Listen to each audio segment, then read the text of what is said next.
Bismillah, alhamdulillah, salatu wassalamu ala rasulillah wa ala alihi wa sahbihi ajma'in wa tabi'ahum bi ihsanin ila yawmiddin. We begin in the name of Allah, the entirely merciful, the especially merciful. We also,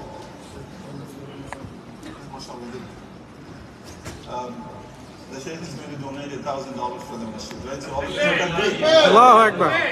Allahu Akbar. Our young people are not saying takbir. How come this Masjid should be reverberating with takbir? Let's one more time. Takbir. Allahu Akbar. Believers should not be afraid of saying takbir. That's also a cultural issue, right? Some people do not like that we say Allahu Akbar. Right? Sometimes they try to associate it with some, they say it's a terrorist slogan. It's not a terrorist slogan. It's a believer slogan, right? How many times we say Allahu Akbar? Every time we go up and down in our salah, we say Allahu Akbar. The Prophet ﷺ was commanded, the very first thing is to do what? وَرَبَّكَ فَكَبِّرْ. That you should do the takbir of your Lord. So that's, the believers, whenever they're happy, anything great happens, they always say takbir. We don't clap, right? We can clap, but your takbir brings you reward. The clapping doesn't bring any reward. It's a way to say, it's okay to clap. It shows your appreciation, but you're not getting rewarded for doing this. But if you say Allahu Akbar, that brings reward for you. Let's inshallah we'll try to get things that brings us benefits. Okay? So again, we begin in the name of Allah, the entirely merciful, especially merciful. We also send salutations and we invoke the blessings of Allah and His peace on our Prophet, on our teacher, on our guide, and the Messenger of Allah, Muhammad ibn Abdullah sallallahu alayhi wa sallam.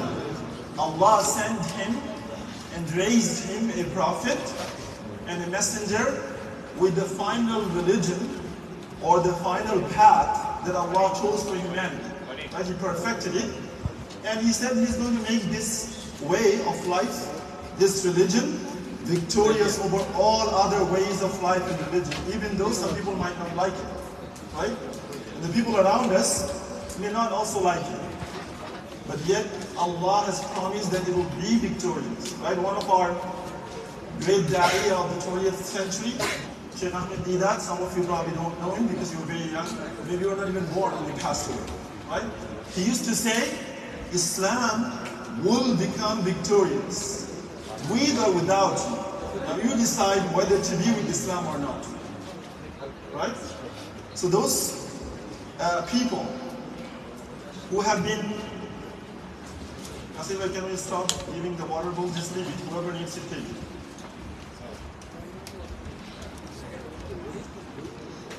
So, my brothers and sisters, what was our topic today? Who remembers? From the young people, right? What's our topic for tonight? Say it loudly. Cultural identities. That's what Moshe Rahman talked about, right? But it's not exactly cultural identity, but we use another term. You're very close. Who remembers? You like the flyer. How many of you seen that? Right, it's there, but I think the topic is at the bottom here. So what it says? I can't see that. How many people can read it? What? Yeah, Shifat, what does it say? Cultural challenges of who? Which young people?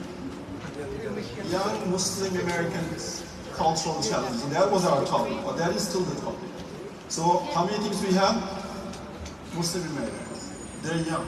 And their culture, the challenges they face. First of all, who's in America? I want to hear from the young people. You are an American, but I'm saying which people are considered in America? Born or naturalized and became a citizen of the United States, they are American. Does American mean white? Does it mean black? Does it mean brown? No, because none of these people are actually originally from here, right? The white people came from where? They're Europeans. Blacks? They're Africans. They were brought by the Europeans here to work for them. And we talked about slavery in the beginning, right? And then there were some people who were here for thousands of years, we don't know how long. We don't even see them anymore, right? What do you call them? Native Americans, right? They are American people. But you don't see them around, right? They're gone almost. Because the whites killed them and took over their land. What they have committed in the greatest genocide that ever can have happened anywhere in the world. Right? In an entire race, right? It's a big continent from Atlantic to the Pacific. There are thousands of them. Their number were more than the white people who came to this continent, right? Mexico's population, when the white people came, Mexicans are Mexicans, right? They're not Spanish. Who are Spanish? The Europeans. They're Europeans, they're from Spain. In 1524, when was this guy, Cortez, right? He went into Mexico, that Spanish guy. At that time, Mexico's population were, how many do you think? 18 million. More than half of all people of Europe at that time. That was 1524. By the time 1600, Mexico's population came down to 1.5 million. What happened in 100 years, the population should have been quadrupled, right? If it was 18 million, it should have been 100 million by the time 1524. But instead it came down to 1.5 million. But what happened to all these people? They were killed because of European diseases that they brought. Europeans did not really put them under their guns or swords. They brought diseases with them. And that diseases killed these local people.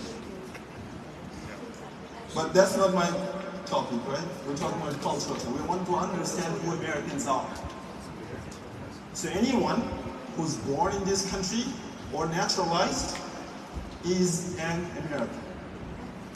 That American is not white, that American is not black, that's not brown, that's not yellow. And how many of you are born here? The young ones. Raise your hand high so I can see. Okay, so some of you are born, others came with your parents, right? How many of you came here before 5 years of age?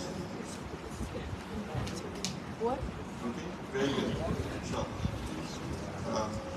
But your parents are citizens and you are citizens too, right? Yeah. So you're American. There are people who came some other time. I want to see a few other things. How many of you here are in the elementary school? Can I see your hands? Okay, very few. How many of you are in middle school? Good. How many are in high school? And how many are in college?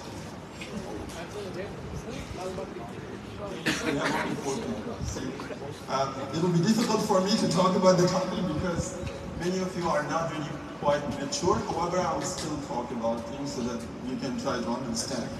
Like we were saying, Muslim Americans. So all of you who are citizens, you are Americans, and then all of you are Muslims, right? Everybody says you are Muslim?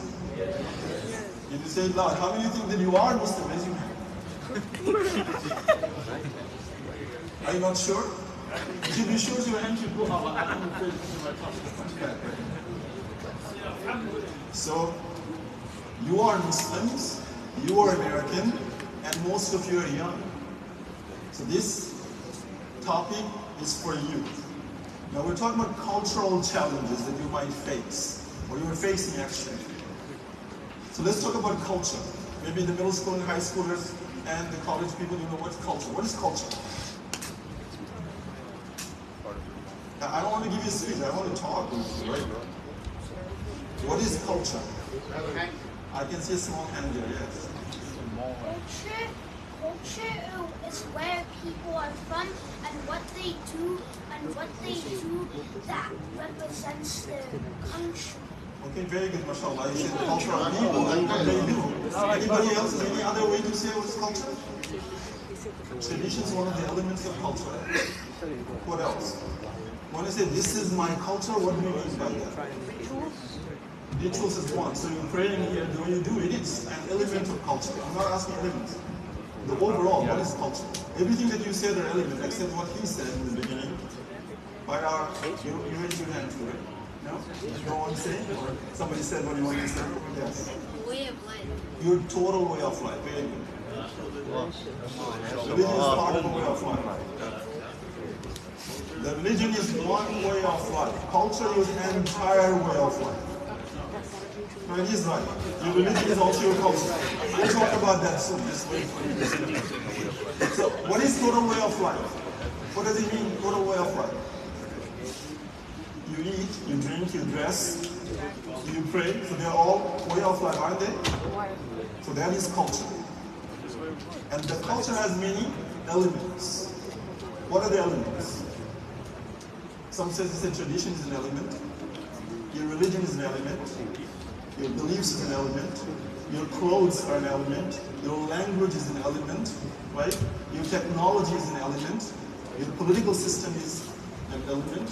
The way you eat, right, by your bare hand or you use spoon or fork, that is also an element.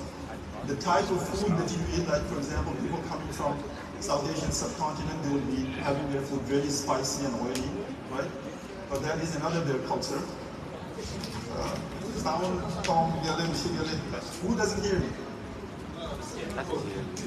So, you have your total way of life, and in our case, our religion is supposed to govern our entire way of life. Okay. They're saying that I should leave this to my beard, right? And I'll hold it in my hand. So again, culture means a total way of life. The way people live their life, that's their culture. For Muslims, our way of life should be governed by our religion. A complete way of life too. However, this complete way of life does not always mean the same thing. Like for example, we say South Asian people, we eat rice, we eat oily and spicy food. A Turk might not eat that way, right? He's still a Muslim. We like to eat with our hands, but a Turk cannot eat. Although he's a Muslim, he cannot eat with his bare hand, right? And even actually the spoon and the fork was introduced by the Turks. It was not a European culture, right? Europeans didn't know how to take shower. They used to steam. Muslims have introduced them to shampoo and soap. And the public baths and other things. So those are your elements of culture. Your social traditions and customs are also part of culture. Even though we're Muslims, it might vary. An African American Muslim, his culture, a white American Muslim's culture, a European Muslim's culture will be different. So you have your Bosnians and Albanians brothers, and then you have the Bengalis and Pakistanis, right? The Arabs and people from sub-Saharan Africa, and then in different parts of the world, they all have their different ways of living. So when we say our cultural challenge, then what do we mean? What is the challenge?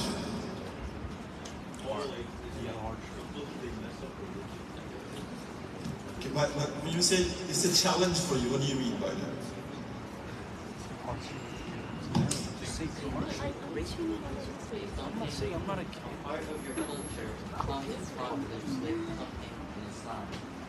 Generally, the word challenge, yeah, what does it mean? Forget about culture, say challenge itself. Yeah. It is difficult for you to follow. It is something that it's difficult to follow, yes. Something harder. Something harder. But is it something that provides you an opportunity to? If you can overcome it, what it becomes? It becomes an asset for you, right? So it is something hard, difficult, you need to deal with it. And once you can overcome it, it becomes an asset for you. So, as Muslims, what do you think is our cultural challenge in this country? Yes? Being American? Oh, that's what you should say, you're American too. So, non-Muslim Americans to deal with them. So that's one cultural challenge, fine. What other cultural challenges do you have? Instead of me telling, I want to hear from you guys. Dealing with racism, okay, very good. What else?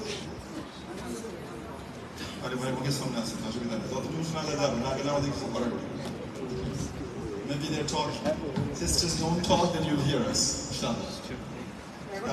Right, what else? So we have two things, right? Dealing with non-Muslims, someone says racism. What else? Yes. Being able to fit in. being able to fit in. What do you call that? Assimilation. So assimilation is one of our problems. Yes. Stereotypes by them, right, towards us, or our stereotype towards them. Which one? They people, non-Muslims, stereotyping us. Okay, very good. What else? What do you mean by that? Oh, okay, so conservatism, meaning preserving your parents' culture, is a challenge. Okay, very good. What else? What other challenges do you guys face every day? I'm sure you do face challenges every day, don't you? You don't? So your life is very good then, inshallah. I face challenges every day when I'm in the street. So nobody says anything to you, nothing. You can do all the Islamic things very well and nice. Yeah. Do you think that Uncle Sam is not following? You know who's Uncle Sam is? Okay, very good. Who's Uncle Sam? Yes. No, it's not Travis. You asked the United States, Uncle Sam. The Central Federal Government of the United States called Uncle Sam. What do they call it Uncle Sam? It's because during the Civil War, there was a guy, really his name was Sam, right? He's an old guy. He used to supply meat to the, we call it Federal Army. You know, during the Civil War, the Americans were divided into two. The northern one was called what? The Union. And the others were called Confederates. So the Union Army was supplied food by this old guy called Uncle Sam. So he's Uncle Sam, and it's US. So he symbolizes the United States too. When people say Uncle Sam is observing you, meaning the federal government is after you, right? They observe. You don't think probably, but what do we see? Our masjids are under surveillance. You might feel that no one is watching me, okay, but they're actually watching. Who knows probably what we're talking about here is being listened to by someone somewhere. Is it possible? It's very much possible. So long as your phones are on or they have batteries inside, even if you don't turn it on, whatever you talk, if anybody wants to listen to you, they can. You don't even have to turn it on. You can turn it off, but it has battery inside, they can listen to you. So, you're being observed by the government. That's another challenge. What other challenges do we have? No other challenges? Young people don't feel like the challenge. Inshallah, when grow up, youth. Yes. Go ahead. He wants us to face challenges. Okay, so it says, right, the gender relationship and getting the so-called, what do you call it, your girlfriend-boyfriend thing, right? Dating. That is another issue with this, because your parents say you cannot do that, as you say. You say, no, everybody's doing it outside. Why not me? And then you can think about getting married without having to know a girl, right? Or the girls in that case, boy. Any other challenges that we face? Interest in the financial dealings. So if you are doing your finance in this country, you are always into the riba. Right? For example, some of us, we cannot live our life without a credit card. So you want to rent a house, they will check your credit score. So you have to have a credit card. Now what happened? You might say, oh, I'm not paying interest. But you already signed a contract, right? And that signing contract is also forbidden about credits. What other problems we face, or the challenges that we face? Yes. Racism. Racism, someone said that, yes. Good.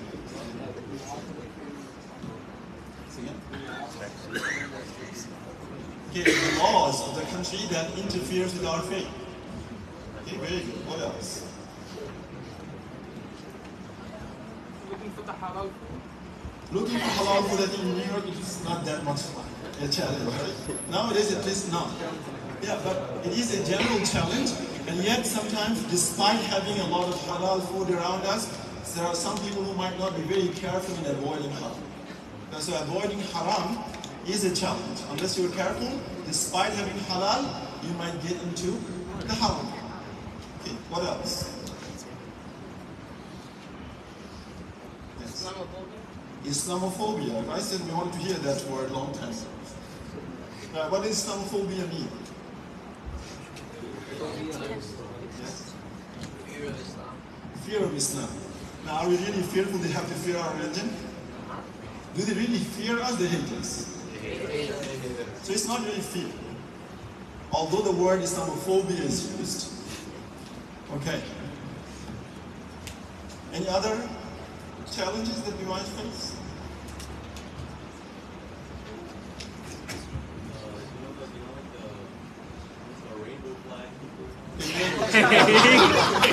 It sounds funny, that's a reality, right? Isn't it? It's a very serious issue. Today you can't even talk against it, right? You can't. Right? You don't allow them to come to the masjid. They would like to do what?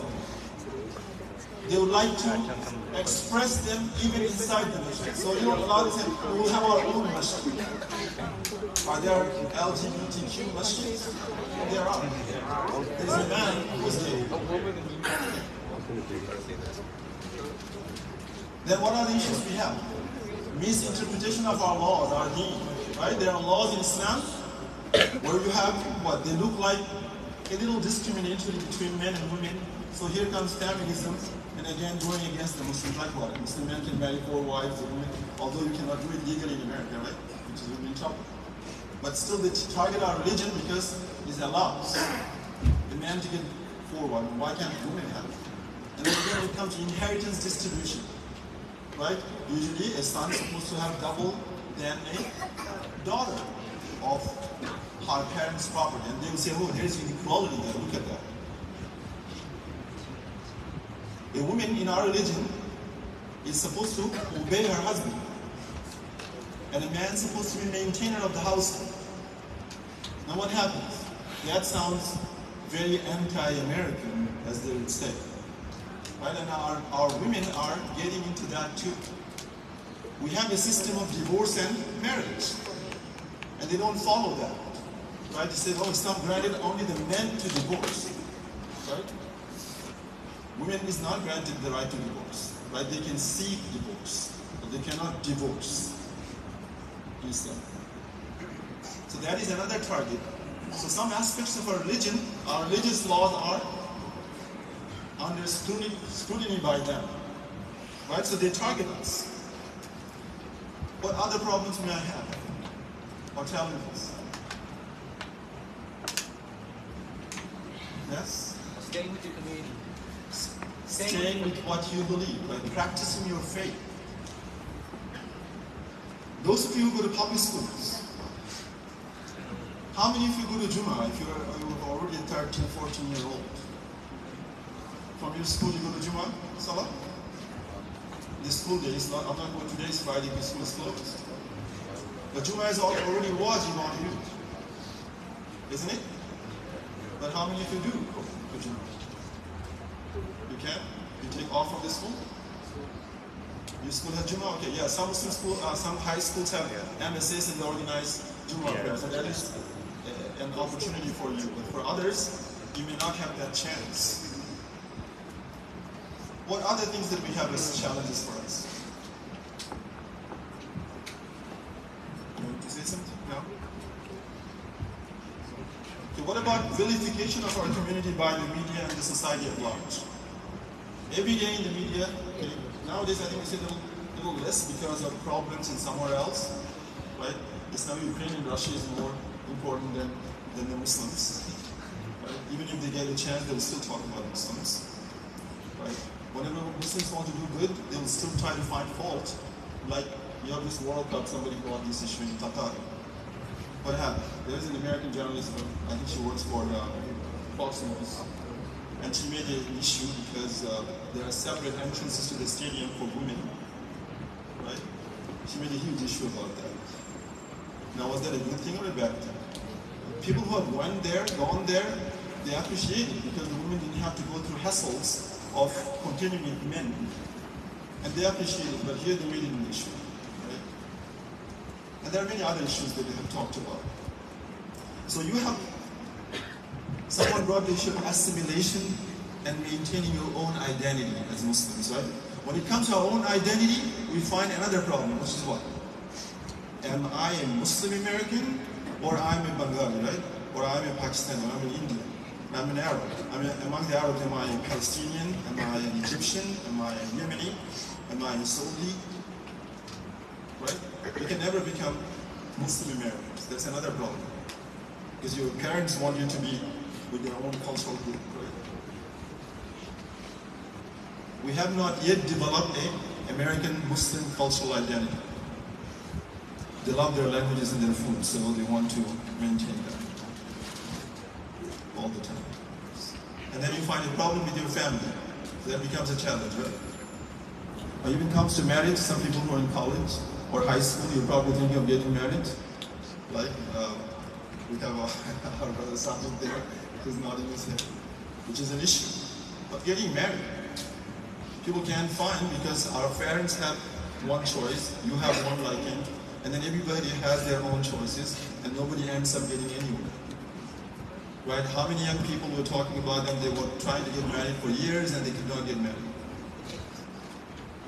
Right? And then committing fornication is so easy here. Now what is fornication? When unmarried people have illegal sexual intercourse, that is fornication. But in America, even that word is not used anymore, right? It's an archaic word. Because fornication has some religious connotation, means religiously it is illegal. So they don't use that term anymore. Drinking. Being with your peers and following their way of life. High school, when you are there, or you're in college, people drinking.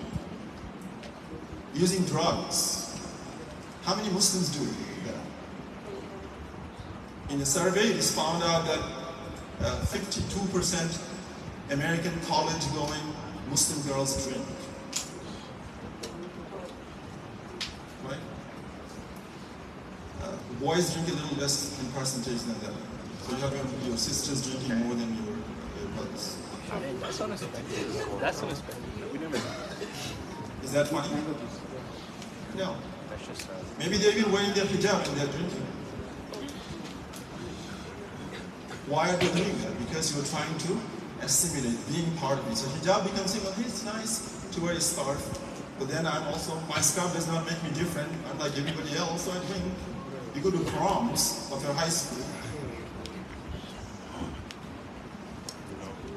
and your parents will say, no, you can't go. So you'll have the problem there.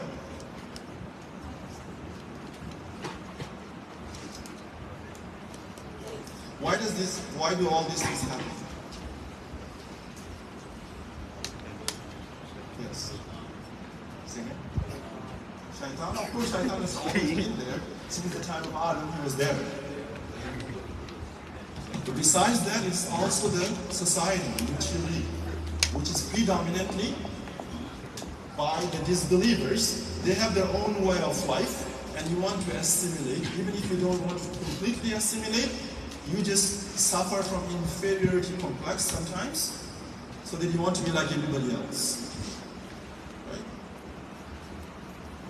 And some of us have a problem of not being able to be with non-Muslims as friends. When we do become friends, then we adopt all their ways. We also have our problem of sectarianism, right? People believe in sects, you have the Shias and the Sunnis, and then among the Sunnis you have all these different groups coming with different ideas and ideologies, one group blaming the other that you are not in the religion. So, oh, they're all Muqtadiya, meaning they're all innovators. So you don't be with them. As if we're attributing purity to us, instead of looking at the common features that we have amongst us. You have other problems as well. Today, the most important challenge the Muslims will have, those of you who are growing up, inshallah, those who are still in their early days probably won't understand, which is what? To go against the establishment in America. That establishment tells you that LGBT and all everything else is all fine. If you talk against it, you are in trouble. You're ostracized. Right? What do you call it? Your Twitter account will be suspended. Your Facebook account will be closed. Your social media will be closed completely. Right? They bring up all these issues like what? you are a misogynist, you are a homophobic, and things like that. They have used as issues, right? Anytime you try to talk about issues that religiously society is needed in order for proper functioning of our families and societies, you'll find them have an issue against you, and then you're vilified. But you can talk about things that was once considered to be ideal standards of social norms. But today they have become rogue ideas, right? So you are anti-establishment. You cannot talk about truth today. If you do, you are in trouble. So what happens? Muslim youth today, they try to also take shelter behind all those evil things because you cannot stand up against the establishment. And those who try to, some of them cross the limit, they cannot maintain their wisdom, so they put themselves in trouble too. So what becomes the greatest challenge for you today will be to practice your religion without compromising its values, but at the same time being wise so that you don't be in trouble with the wider society. And that is tremendously impossible. Right? When it comes to jobs, when you're graduating from your high school, you would like to work. You're in college, you would like to work. Like your parents, there are many Muslims, early Muslims who came to this country as immigrants, they were all professionals, right? They were students in American universities and then they became professionals like doctors, engineers, IT professionals, professors, etc., etc. Look at their children. How many of them have followed their father's footsteps? On an average, Muslim Americans have higher income than on an average American household. But Muslims are richer actually compared to the average American standard. You might not see that around here in this area we're living, but because, as we said, early Muslim immigrants were all professionals, so that's why they live better standard living with higher income in societies. But yet then, they didn't have a problem because they had solid background of their deen from those countries that they came from. But as soon as they have landed here, they lived in societies where there are no Muslims. The father did not have a problem, but the son and the daughters did have one. So what do we need to do if we are in such a position? One of the things that will help you at the end would be the knowledge of your deen, right? Holding fast to this thing is very difficult. You might, go this way, that way, but if you have knowledge, you'll be able to come back. That's why Rasulullah talked about a believer's example is like a plant. It could be moved by the wind this way or that way, but it still remains in its position. So sometimes you may commit sins here, sometimes there, but your knowledge, your devotion will bring you back and ultimately will help you to stand still and firm in your deen. So you need to learn knowledge, right? How do you learn knowledge? That becomes another problem, right? We always have problem. Who is teaching us authentic knowledge? It becomes a problem. It becomes a challenge too. So I don't know how to help you with that. I might claim that, okay, we have a madrasa institution, we teach authentic knowledge. Somebody else comes and tells you. I was once very angry. Last Ramadan, I was in Parkchester Islamic Center. We have Quran Academy for young scholars, right? It's a new school that we operate. I teach there. So there's this guy, we were praying together, he was beside me. When I pray for Salafi, right? So he's also a Salafi guy. I was really happy talking to him. Then he tells me, I said I teach in Quran Academy. He said, they don't teach people Tawheed, they teach organization. And that made me very angry. He said, what do you mean we don't teach Tawheed and we teach organization? Do we teach people organization?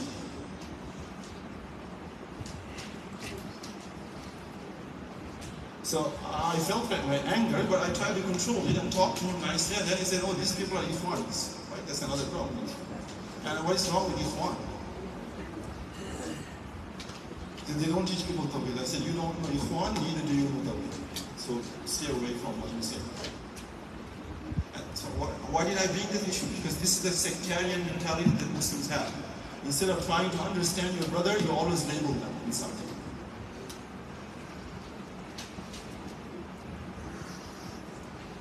So you do need to understand your deen. And remember, life is a test. I think that's what Mushi was telling you right in the beginning. Life is always a test. Life is never smooth. If you find your life smooth, everything is perfect, no test, no trial, no disease, nothing. Nobody is cursing you because you are a Muslim.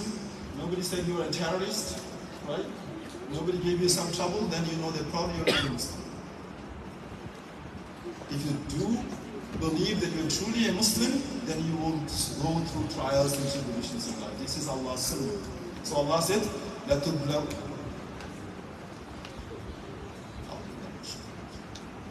لَتُبْلَؤُنَّ فِي أَمْوَالِكُمْ وَأَنفُسِكُمْ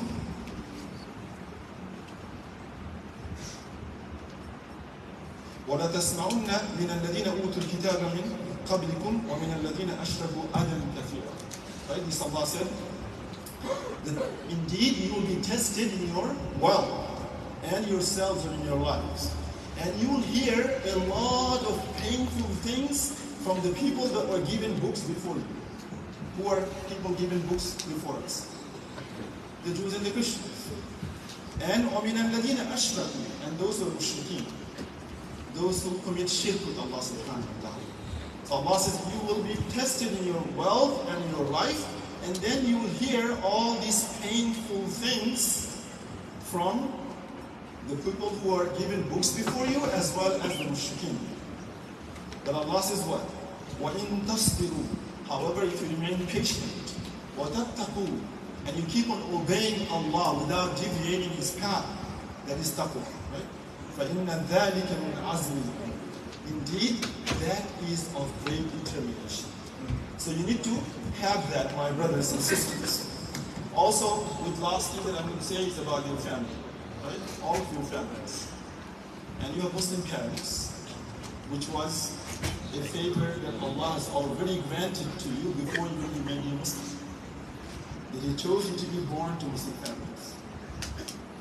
You should be grateful to Allah subhanahu wa ta'ala because think about all those people around us whose parents were not Muslims. And then someone becomes Muslim, here and there we become so happy. Like the Sheikh talked about the 14-year-old in France, right? His mother brought him to become a Muslim. Right? Not everything happens like that, not everyone. Someone becomes a Muslim, what happens? Their parents become problems for them. We have this story of an American sister. I would like you to read if you can. Her name is Amina Cindy. A long time ago, she was a Southern Baptist from Oklahoma. Because Oklahoma is a very highly Christian country. Country means the state there, right? I lived there for 5 months. I used to go to Oklahoma City University. In Oklahoma City, every, we call cross streets where you have the roads are crisscrossed, you have a church. Right? 25% of all Oklahomans have gone to preach Christianity outside on missionary activities. So she said that she and some of our friends targeted some Arab guys in the campus to convert them to Christianity. However, she ended up becoming a Muslim herself.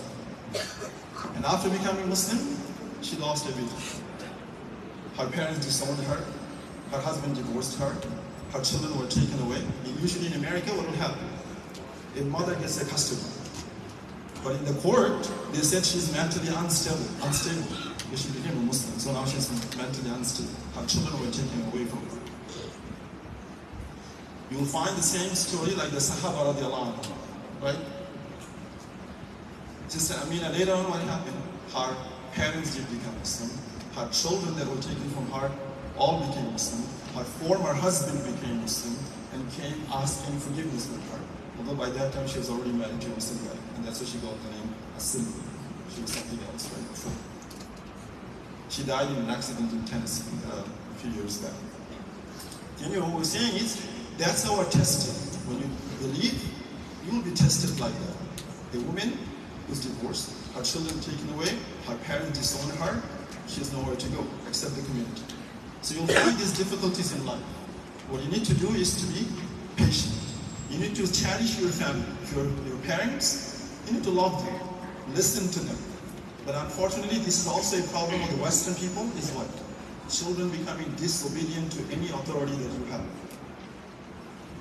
My parents calling you, you are not responding, and your father becoming angry.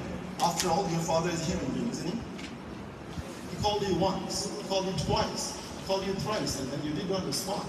And you still expect him to become nice and kind to you? He's probably inside, he's still kind. But he will show anger, and it's very normal. He's not an angel, he's a human. Your mother can do the same thing. You need to cherish them, love them, and listen to them. They care for you. That's one thing that you need to remember. Think about many Americans who do not know who their fathers are, right? In certain communities, probably for more than 50% of the children do not know who their fathers are. Because they have lived with their mothers only. And the mother who has 3 or 4 children, everyone is a different father, and she doesn't know who it is. You have both the parents. You need to cherish them. You have this institution like this one, and other masajid. You need to respect and love them. You need to make a connection with this masajid. What happens when you connect yourself to the masjids? Anyone? Can someone tell me one benefit we will end tonight? That being connected to the masjid brings you one specific, special benefit. Yes. Closer to Allah, definitely very good. What else? Very good. You are one of those 7 that will be shaded on the day when there will be no shade except the shade of Allah subhanahu wa ta'ala. And also, you growing up worshipping is another thing. Right? The Prophet ﷺ said, with that hadith we're going to end. Right? He said, Allah will shade 7 types of people on the day of judgment when there will be no shade except the shade of Allah. Remember, that day is going to be a very terrible day. How? The sun will just be a mile above your head. Think about it, a July, August day in America, right, in summer days. The sun is 93 million miles, or 93 million miles. And that will be just a mile above your head. It's a terrible day. That time we'll all be looking for shade. And Allah subhanahu wa ta'ala said He will shade 7 types of people, right? The first group are the just rulers. The very second group are people like you. Right? He said, وَشَابٌ نَشَعَ فِي عِبَادَةِ اللَّهِ تَعَالَى. A young person who grew up worshiping Allah. So you could be those. And then, رَجُلٌ قَلْبُهُ مُعَلَّقٌ بِالْمَسَاجِدِ. A man whose heart is attached to the masjid. What do? You come to pray, the prayer is over, you go back to your normal business, but your heart is still in the masjid. You wait for the next salah to come, whenever you have opportunities to come. And another is, رَجُلَانِ تَحَبَّ فِي اللَّهِ اجْتَمَعَ عَلَيْهِ وَتَفَرَّقَ عَلَيْهِ. 2 people who have loved one another. They got together for the sake of Allah, and they also parted because of it. And there are many others, but we're not going to talk about it. One of the other things we talk about are youth who are in the high school and above. Right? What is it? That's the Prophet ﷺ said, a man who was invited, was seduced by a woman of power and beauty. And he said, Inni akhafullah. I fear Allah. So those of you who are thinking about girlfriends and all those other fantasies that you suffer from, the Prophet ﷺ said, those who are invited by women of beauty and power, they said, we fear Allah. Like Yusuf alayhi salam. He was of your age. How old was he? Probably 17, 16, 18 years old. When the mistress of his house, but his master's wife, tried to seduce him, what did he do? He ran away. She closed the doors. But Yusuf had the faith in Allah, he ran. So the doors opened with Allah's permission. She held him from his back from his shirt, which got torn. Right? So anyway, if you want to live a pure life, Allah will grant purity to you. and He will take care of you. So my brothers and sisters, we're going to end here. We ask Allah subhanahu wa ta'ala to grant you the power and the strength so that you can withstand all the challenges that you might face in your life. We ask Allah subhanahu wa ta'ala to make your hearts clean and pure. We ask Allah subhanahu wa ta'ala to grant you the ability so that you could attach yourself to the Masjid. We ask Allah subhanahu wa ta'ala to grant you power and ability so that you can love your Muslim brothers and sisters for the sake of Allah subhanahu wa ta'ala. We ask Allah subhanahu wa ta'ala to allow you to grow in worshiping Him. And we ask Allah subhanahu wa ta'ala to make you obedient children to your parents. Remember, they are your doors to Jannah. Your father is your door to Jannah, and your mother, under her feet is Jannah. Right? The Jannah is under her feet, but you have to go through your father. That's what the Prophet ﷺ said. The father is the best door to Jannah. So we ask Allah subhanahu wa ta'ala to allow us and make us from those slaves that He loves. Jazakumullah khairan. Assalamu alaikum wa rahmatullahi wa barakatuh.